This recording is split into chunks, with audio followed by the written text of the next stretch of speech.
The morning sun hung low in the sky, casting long shadows over the quiet road leading out of the city. Officer Daniel Carter rolled down his window, letting the crisp air brush against his face as he cruised along his usual patrol route. It was a slow day, the kind where nothing much happened, and the most excitement he could hope for was a speeding ticket or a broken taillight. But fate had other plans. A black hearse crept along the road ahead, moving so slowly it was almost suspicious. Daniel frowned. Funerals usually had a procession, but this vehicle was alone, no mourners in sight. And why was it heading toward the city limits at a snail's pace? His instincts prickled. Something felt off. He flipped on his lights and pulled the hearse over. The driver, a thin man with sunken eyes, glanced nervously into the rearview mirror as Daniel approached. The officer leaned down, peering through the window. "Morning," he said. "You mind telling me why you're driving so slow?" The driver's fingers twitched on the wheel. Just being respectful, officer. Transporting the deceased, you know." His voice was too high, too tight. Daniel's gaze flicked to the back of the hearse where a polished oak coffin sat. "Where's the funeral?" "Greenwood Cemetery. Just outside town." Odd. Greenwood was in the opposite direction. Daniel's pulse quickened. "License and registration, please." The man fumbled with his documents, hands shaking. When Daniel took them, he noticed the name didn't match the mortuary, listed on the side of the hearse. A cold knot formed in his stomach. "Step out of the vehicle, sir." The driver's breath hitched. "Is there a problem?" Daniel kept his voice steady, but his mind raced. "Just routine. I'd like to take a look inside." The man's face drained of color, and that's when Daniel knew. Whatever was in that coffin wasn't what it seemed.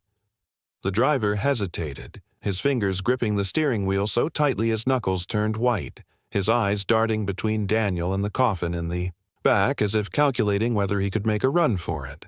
But Daniel had already positioned himself between the man and the door, his hand resting lightly on his holster, not as a threat, but as a silent reminder that he wasn't going to let this slide.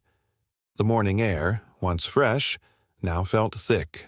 With tension, the only sound the distant cawing of a crow perched on a telephone wire. After a long, breathless moment, the driver exhaled sharply and stepped out, his legs unsteady beneath him. Daniel studied him, sweat beading on his forehead, lips pressed into a thin line, and knew this wasn't just nerves. This was fear, the kind of fear that came with guilt. Without another word, Daniel motioned for him to open the back of the hearse, his own pulse hammering in his ears as the heavy doors swung open with a creak, revealing the coffin inside, its polished surface gleaming under the pale morning light.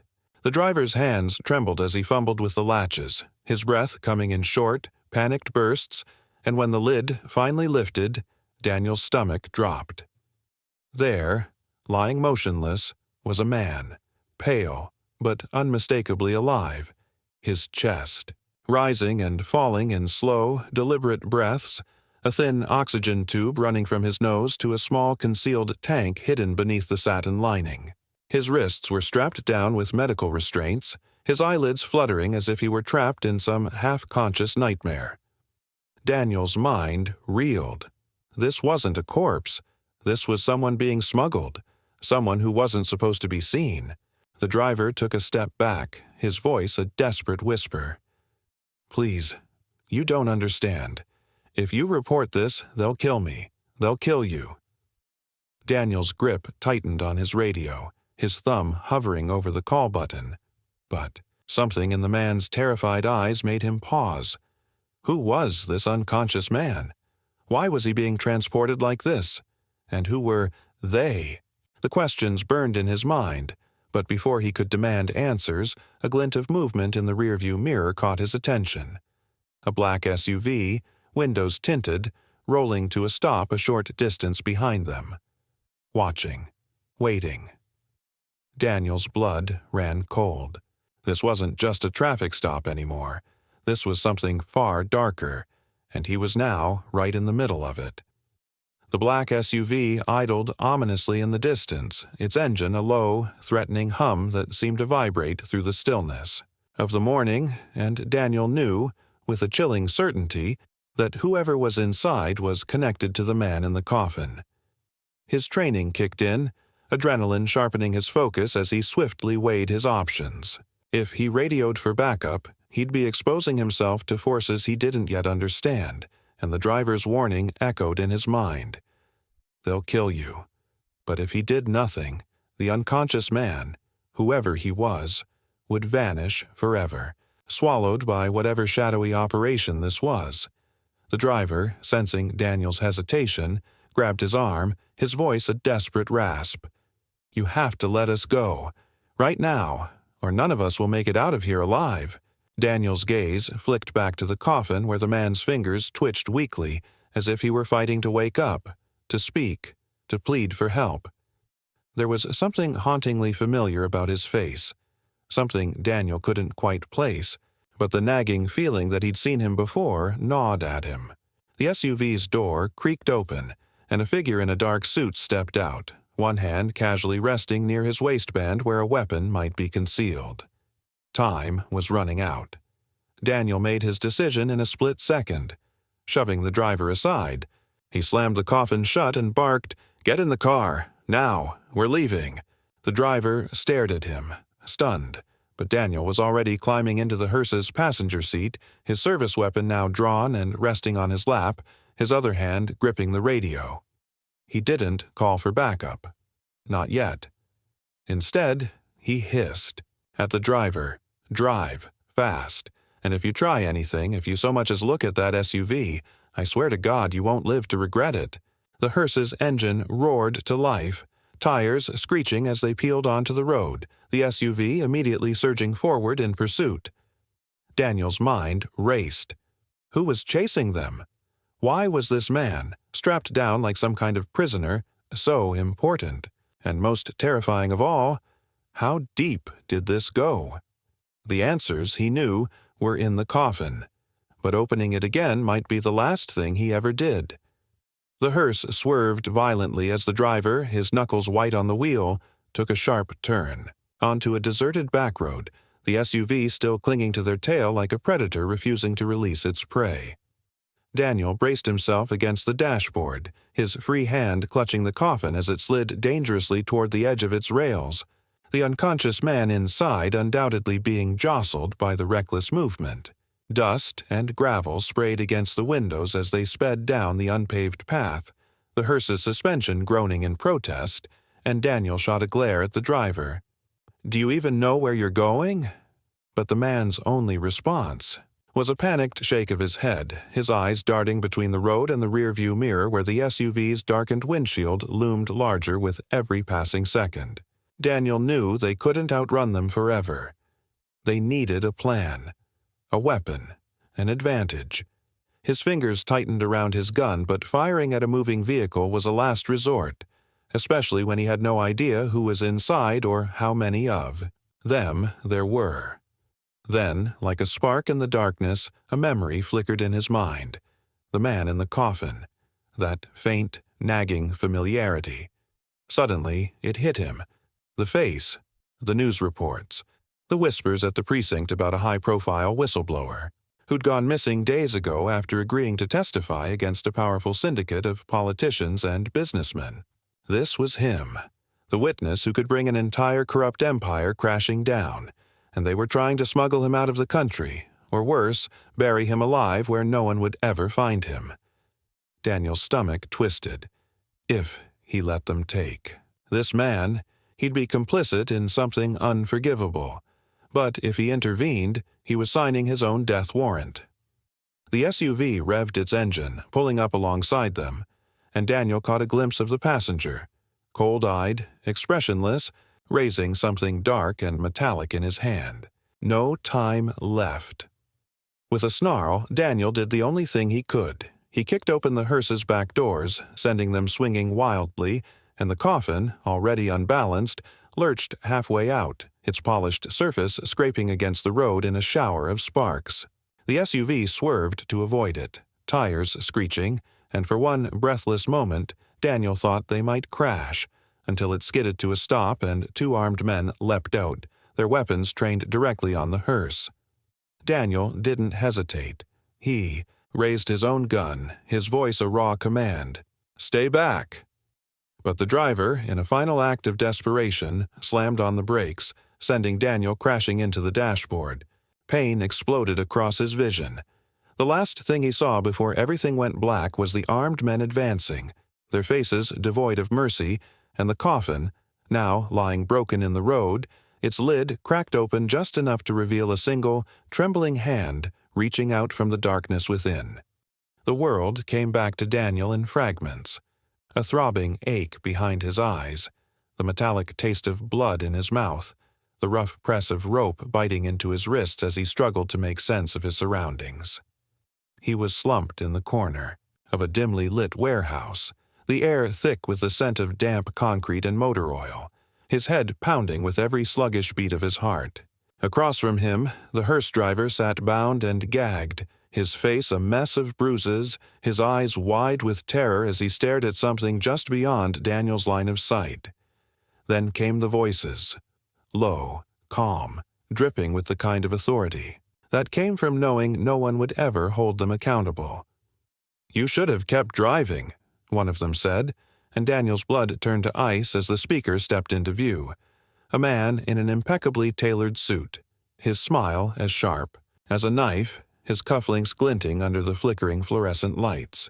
Behind him, two armed enforcers dragged the unconscious witness from the broken coffin, dumping him onto a rusted metal chair before securing him with zip ties. The witness groaned, his head lolling weakly, his face ashen beneath the harsh lighting. Daniel's stomach churned. They were going to kill him. Right here. Right now. And unless he did something, he'd be next. The suited man turned to Daniel, tilting his head as if studying an insect. "Officer Carter," he murmured, "you were never supposed to be part of this." Daniel's breath hitched. How did he know his name? But before he could speak, the man continued. "But since you've inserted yourself into our business, you've left us no choice." One of the enforcers pressed a gun to the witness's temple. The other leveled his at Daniel. Time slowed. This was it. No backup. No escape. Just the deafening silence before the trigger was pulled. Then, like a miracle, the witness's eyes flew open. Clear, focused, burning with defiance, and he rasped a single name. Senator Grayson. Daniel's heart stopped. Senator Grayson, the man spearheading the anti-corruption task force, the hero of the upcoming election. The suited man's smile faltered for just a second, but it was enough. The witness wasn't just some random informant. He was the key to exposing Grayson's double life. And now Daniel knew too much to walk away alive. The gun cocked. The witness shut his eyes. And then, sirens. Distant at first, then closer, louder, screeching to a halt outside the warehouse. The suited man's composure shattered. "Who called them?" he snarled, but Daniel was already moving, throwing his weight forward, his chair crashing to the ground as the first gunshot rang out. Chaos erupted as the warehouse doors burst open, flooding the space with blinding red and blue lights that cut through the shadows like knives. The wail of sirens now deafening as uniformed officers swarmed inside, their weapons drawn and voices shouting commands that tangled together into an incomprehensible roar. Daniel, still bound to the toppled chair, writhed like a trapped animal, his eyes stinging from the sweat and blood dripping into them as he tried to make sense of the sudden pandemonium. Who had called the police? How had they found them? The suited man and his enforcers scrambled, their cold professionalism crumbling into panic, one of them firing a wild shot toward the advancing officers before ducking behind a stack of crates, the bullet ricocheting off the metal beams overhead with a piercing whine. The witness, now fully conscious, strained against his restraints, his voice raw as he screamed at the officers, "It's Grayson! He's behind all of it!" But his words were swallowed by the cacophony of shouting and gunfire. Daniel, seizing the moment, rolled his body toward a shard of broken glass from a shattered overhead light, his fingers straining to grasp it as the ropes around his wrists sawed against the jagged edge, each movement sending fresh waves of pain up his arms.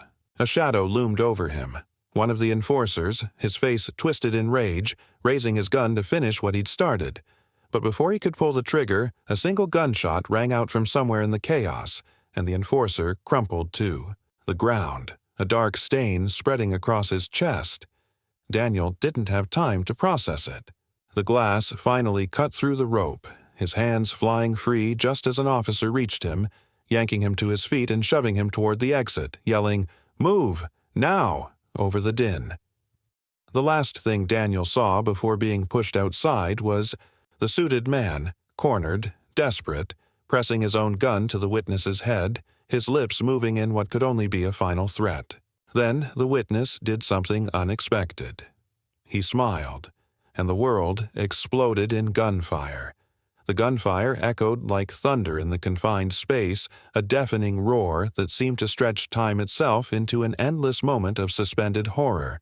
And Daniel, now outside the warehouse, his lungs burning as he gulped in the cold night air, stumbled against a police cruiser, his eyes locked on the building where the witness's fate was being decided in a hail of bullets. Officers shouted, radios crackled, and the world moved in frantic bursts around him. But all he could focus on was the terrible silence that followed those final shots. Had they killed the witness? Had they killed himself?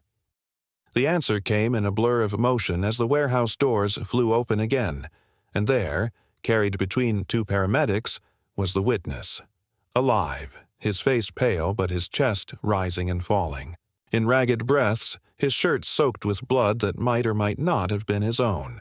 Behind him, the suited man was dragged out in handcuffs, his expensive suit torn, his lip split, his eyes hollow with the realization that his empire of lies was crumbling around him. Daniel's legs gave out beneath him, the adrenaline finally, surrendering to exhaustion, and he sank onto the curb, his hands trembling as the weight of everything that had happened crashed over him like a wave. The witness, now on a stretcher, an oxygen mask over his face, turned his head weakly toward Daniel, their eyes meeting in a silent exchange that carried more meaning than words ever could. "Thank you." And then, just like that, the moment was over. The witness was loaded into an ambulance, the suited man into a police van, and Daniel was left sitting there, staring at his own reflection in the puddle at his feet, wondering how a routine traffic stop had led him here. Days later, the headlines would scream the truth to the world. Senator Grayson's corruption, the witness's bravery, the tangled web of power and deceit that had nearly cost innocent lives.